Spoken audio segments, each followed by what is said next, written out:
We just love Glacier National Park. We loved it so much that we went to it 3 times.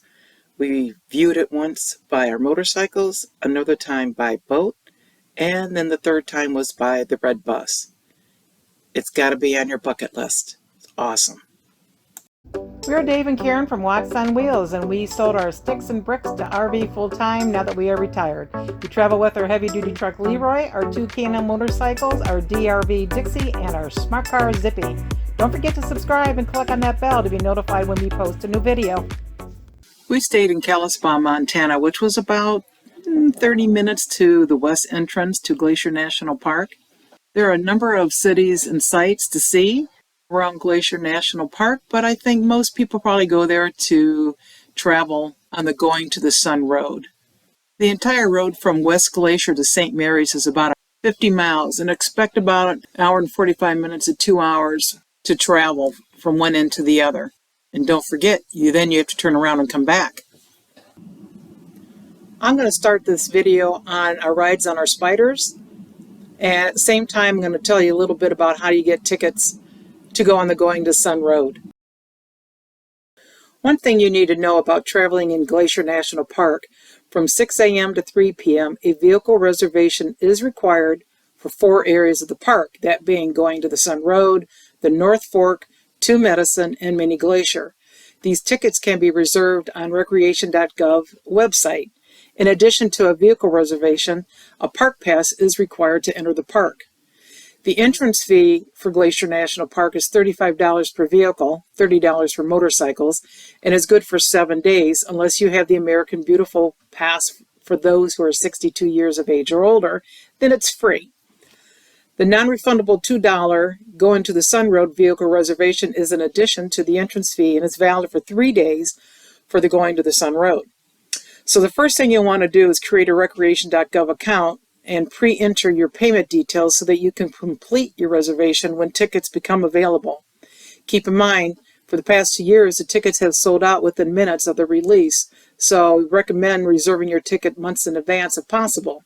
But don't worry, you can also purchase a vehicle entry pass 24 hours in advance. If you weren't able to secure a ticket early on, another batch of tickets is released 24 hours before the day you want to get in. They are released at 8 a.m. Mountain Time. Check out this blog with a video on how to get your tickets 24 hours in advance. If you purchase your tickets for a tour, such as a boat ride, of which you will want to do those as far in advance as possible as well, your ticket will also cover your traveling through the park for just that day. Actually, you may not need tickets if you're traveling outside certain dates. The park is open year-round, but park conditions in accessible areas vary greatly by season. Most businesses and services are only open during Glacier's summer season, which generally runs from late May through September. May 26 through September 10 reservations are required for west side entrances, including the North Fork, 𝗏𝗏𝗏𝗏𝗏, and west entrance from 6 a.m. to 3 p.m. July 1st through September 10th, reservations are required for east side entrances, including Mini Glacier, 𝗏𝗏𝗏𝗏𝗏, and Going to the Sun Road from Rising Sun from 6 a.m. to 3 p.m. If you are very early bird before 6 a.m. or enter after 3 p.m., you will not need a ticket at any time. I know all this sounds kind of difficult and crazy, but we were actually glad to see that they are doing it this way because the roads were not backed up. They kept moving, and it wasn't just completely packed bumper to bumper.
Logan's Pass, and the sign said parking lot full.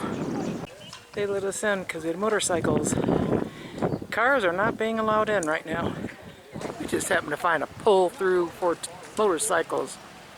They have a lot of motorcycle parking only areas. We're going to be taking one of these red bus tours next week. This is at Logan's Pass.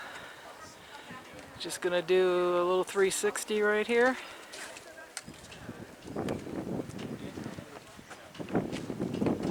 Beautiful day.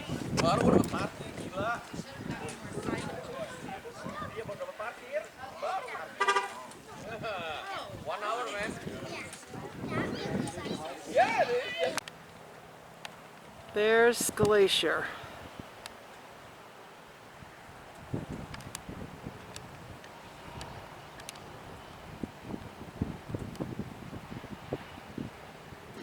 There has been a fire in Glacier National Park almost every year since its existence. The summer of 2003 was the most significant fire season in the history of Glacier National Park. Approximately 136,000 acres burned within the park boundary. Fires are a natural recurring part of the forest life cycle. We are on our way to a boat ride in Glacier National Park. Yesterday we did the ride on our bikes to go into the Sun Road. Now we're going to check it out from the water angle. Here's Lake McDonald Lodge. And you see the red buses there. We're going to go in here and get our tickets.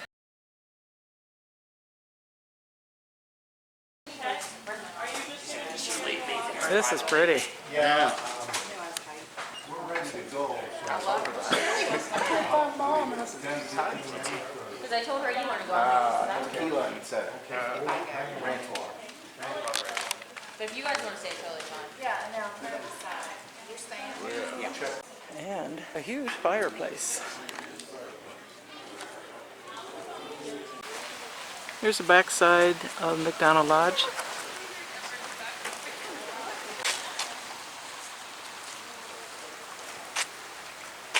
Beautiful out here. That's one thing about My name is Stephanie. I will be providing some commentary for you today. I'm joined by Jared and James. Jared will be driving.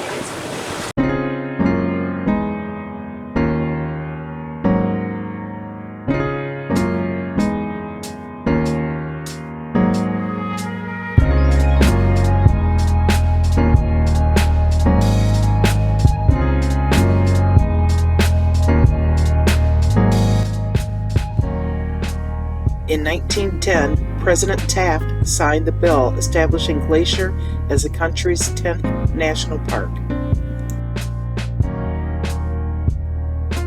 These homes are grandfathered in before this became a federal park. And they can't be sold outside the park. The park has first dibs. it can be handed down to the family owner. Then we took the red bus tour from Lake McDonald Lodge. And we took the shortest one they had, which was 3.5 hours long. It was $52 per person, and it went up to Logan Pass and back. There are multiple tours that you can take either from the west side or the east side, from 3.5 hours up to almost 9.5 hours. That would be from $52 to over $100. Enjoy the ride. We did. It was nice to have somebody else watching the road so we could look around. And here's some historical information about the park. So here's our red bus that we took, built in 1937. Oh, wow. And that's Ed, our They definitely guide don't do that anymore. No. from Atlanta, Georgia. Granite Creek. And Granite Creek, I don't know why it's called Granite Creek. There's really no granite here. All sedimentary. Can you see the U-shapedness of that valley that is coming down off of? Well, a hanging valley is a valley that's been created by a tributary. So that doesn't stop people. And you can see the avalanche chutes coming down off of Mount Cannon that we saw on the way up. But as opposed to a river or a stream, a glacier will carve a valley out not just at the bottom, but out on all sides. On Mount Oberlin right here, was named after Oberlin College in, I think it's Ohio. This is the weeping wall, and it's not weeping as much as it should for this time of year, but it is still, a lot of that water is just seeping right through the rock. For mountain goats in this general vicinity because they like to hang out here. Eventually that came to the attention of man-made. Here's Logan's Pass. Basically, it's just a gift shop and bathrooms. At the end of the Little Ice Age, about 1850, the area containing the national park had 150 glaciers. There are 25 active glaciers remaining in the park today. The glaciers are projected to disappear by the end of the 21st century.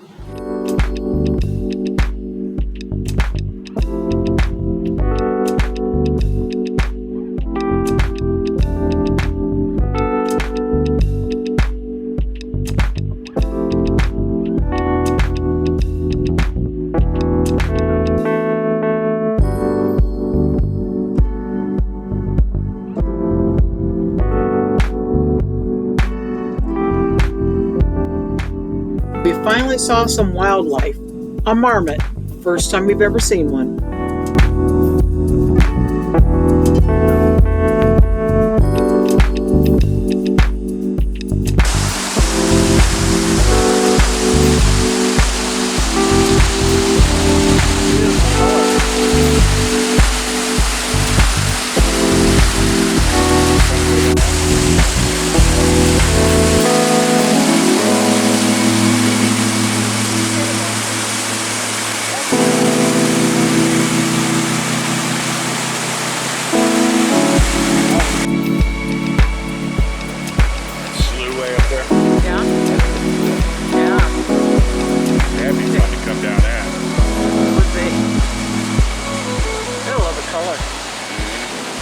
This is a piece of 𝗶𝗟𝗏𝗀𝗀𝗧𝗦.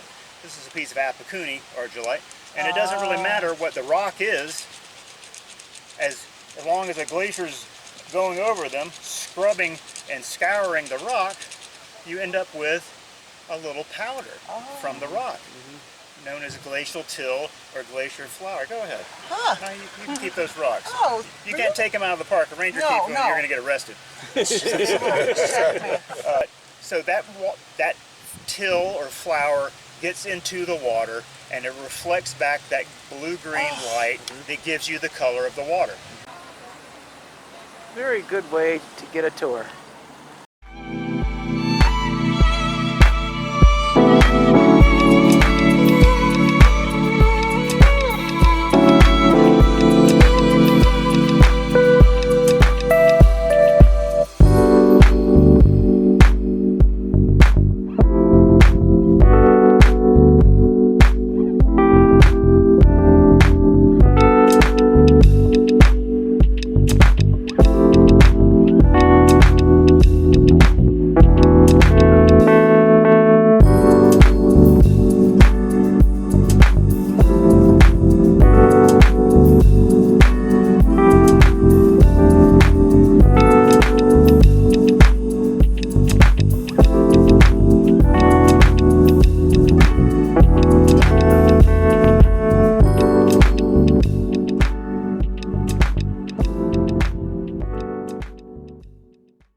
Thanks for watching. If you liked the video, please give us a thumbs up.